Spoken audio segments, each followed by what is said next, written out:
Bueno, estudiando en la Facultad de Artes, en la Escuela de Cerámica, Historia, vi en un libro una foto que siempre me impactó, que era un vasollo italiano, un vaso, como si fuera un cilindro, pintado al estilo, se llama Piuma di Pavone, que imita las plumas del pavo real. Y siempre me decía, qué bárbaro, ¿cómo un ceramista en el 1200 podía pintar semejante pieza maravillosa con pinceles, qué sé yo, con hornos totalmente rudimentarios? ¿Cómo manejaban todo? Y siempre me quedó, ya desde ese entonces me quedó en mi cabeza la idea de que la mayólica era apasionante. Tuve la posibilidad de ir a Italia y de estudiar en el Centro de Formación Profesional de Faenza, donde pude, además, trabajaban junto con el Museo Internacional de la Cerámica, trabajaban juntos y pude reproducir esa pieza que tanto me llamó la atención. Una maravilla. Bueno,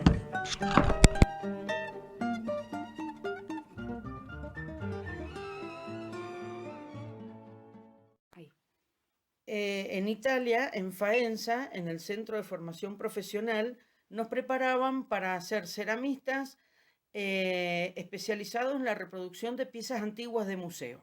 Esa fue nuestra formación académica allá.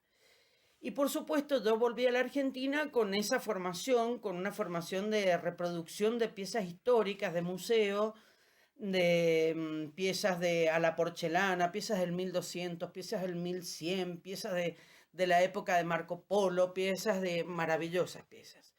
Pero ¿qué es lo que me empezó a pasar? De que la gente decía, qué bonito florero. Y eso a mí me dolía porque eran piezas, eran reproducciones de museo. Hasta que comprendí que no era nuestra cultura. Quería imponer una cultura italiana, una historia italiana, y nosotros no somos, pues, podemos tener raíces italianas, pero no tenemos por qué saber qué es un garófano, qué es una porcelana, qué es... Entonces, bueno, tuve que ir como que cediendo a esa formación tan estricta de museo, de reproducciones en peso, en forma, en tamaño, en decoración, filete por filete, era una cosa increíble. Y empecé a adoptar un estilo, ¿cómo decirlo?, más mexicano. Empecé como empecé a meter lo latino nuestro en mi arte. Y realmente, bueno, empecé a colocar colores que no eran los colores tradicionales, empecé a mezclar, empecé a subir los tonos, ya eran colores más osados, colores más fuertes, combinaciones que no eran las tradicionales. Y bueno, también la forma de decorar se fue modificando, se fue como ayornando quizás a lo que somos nosotros hoy en la actualidad, que somos una mezcla de culturas, de historias, y que, bueno, podemos respetar y querer y valorar mucho lo antiguo, pero también tenemos un hoy que nos representa y que es hermoso. Así que hoy por hoy yo, nada, en realidad es tan libre y tan increíblemente amplio todo lo que se pueda llegar a decorar que hacemos todo.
Bueno,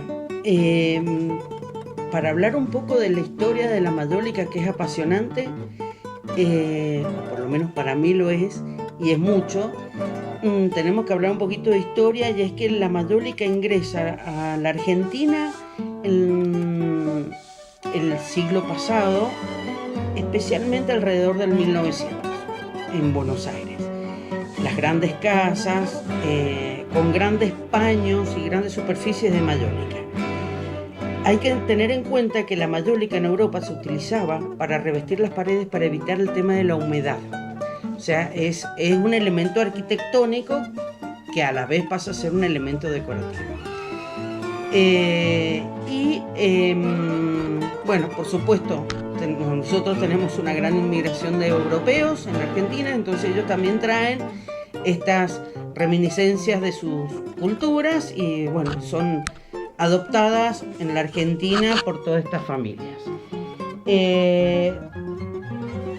Llegan a Mendoza, en realidad llegan a Mendoza también del mismo modo que en Buenos Aires, a través de familias tradicionales y casas importantísimas. Tenemos ejemplos bellísimos, por ejemplo, el Banco Hipotecario, el Hospital Español, la Mercantil Andina, que son edificios emblemáticos, antiguos y también con grandes espacios recubiertos con mayólica. Pero estas mayólicas son obviamente con toda esta historia y esta historia europea detrás. En realidad en Mendoza la mayólica tiene su auge a partir de la restauración de la Plaza España, que es en la década del 90, una restauración muy hermosa que se hizo, y la gente como que recobró esa palabra, recobró la palabra mayólica y la introdujo en su vida. Hay que tener en cuenta que la Plaza España, los pisos y los bancos, mayormente el 90% de la plaza, no es mayólica, sino que es una técnica que se denomina cuerda seca. Y los frontales de la plaza, que son bellísimos, son muy valiosos, sí son mayólica. Creo que en la parte de detrás de los bancos no estoy segura si es mayólica o cuerda seca, pero de todos modos, la combinación de ambas es una maravilla. Y la gente se enamora de esto y empieza a aplicarlo o a pedirlo, a requerirlo en el mercado para sus casas. Por supuesto que nosotros ya venimos como que mezclados en razas o diluidos en razas, entonces ya no es la necesidad de, por ejemplo, una familia con descendencia española llenar tipo andaluza una casa, una pared o un jardín. Se hace algún detalle, se hace algo, se realiza algo con esa historia, pero ya no es en la intensidad que se utilizaba en su momento, que era realmente importante, eran superficies muy grandes. Actualmente se utiliza para resaltar detalles de las casas. Un elemento arquitectónico, decorativo importantísimo, muy dúctil porque se puede recortar, se puede adaptar, o sea, estamos, en mi caso, fuera del mercado, manejo las medidas que no tiene el mercado, entonces me adapto a la necesidad de la persona y dentro de esa superficie se plasma lo que se quiera. De estilos todos, porque ese también es otro error que se comete. La mayólica como que se la limita a un estilo español, por decir así. Y eso es porque nosotros tenemos esta plaza que tanto nos ha marcado. Pero no es así, la mayólica es una técnica decorativa muy antigua y es un lienzo. La técnica prácticamente es trabajar sobre un esmalte en crudo y decorar en pigmento sobre él como si fuese una acuarela. La dificultad es que no se puede borrar, entonces hay que tener mucha habilidad y mucha decisión al momento de pintar y poder, bueno, manejar muchos colores se modifican totalmente en el horno, entonces tener esa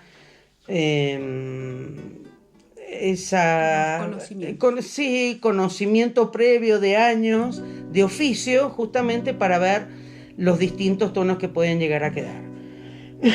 Y bueno, esto es hermoso, es una acuarela y se pinta lo que uno quiere. Entonces es un lienzo, realmente es un lienzo. Puede ser barroco, art nouveau, art déco, moderno, postmoderno, un retrato, una pintura, lo que sea. No está relacionado a un periodo específico. Ni nacionalidad. Español, portugués. No tiene ninguna. O sea, hay países que son muy, por ejemplo, en revestimiento, Portugal es el maestro. Es absolutamente un maestro. Ellos realmente le dieron una nobleza a lo que es el revestimiento increíble. Y lo utilizaban muchísimo, culturalmente, es parte de la cultura de ellos. Otros países, bueno, España también, a través de toda la parte morisca, recordemos que la mayólica ingresa por España. Es mora, su origen es morisco, ingresa a España. Pero es esa mayólica justamente morisca, muy lineal, muy geométrica, muy andaluza, muy granadina. Portugal no. Portugal la utiliza en forma más pictórica, representa escenas de cacería, castillos, actividades comerciales, lo que fuere.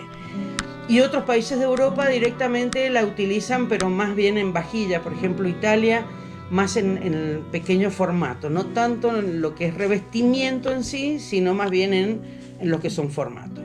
Y nosotros acá ahora hemos aprendido de nuestros padres. Sincretismo, exactamente. Hemos aprendido de nuestros padres, así que utilizamos todo. Toda la historia es toda para reproducir y gozarla realmente.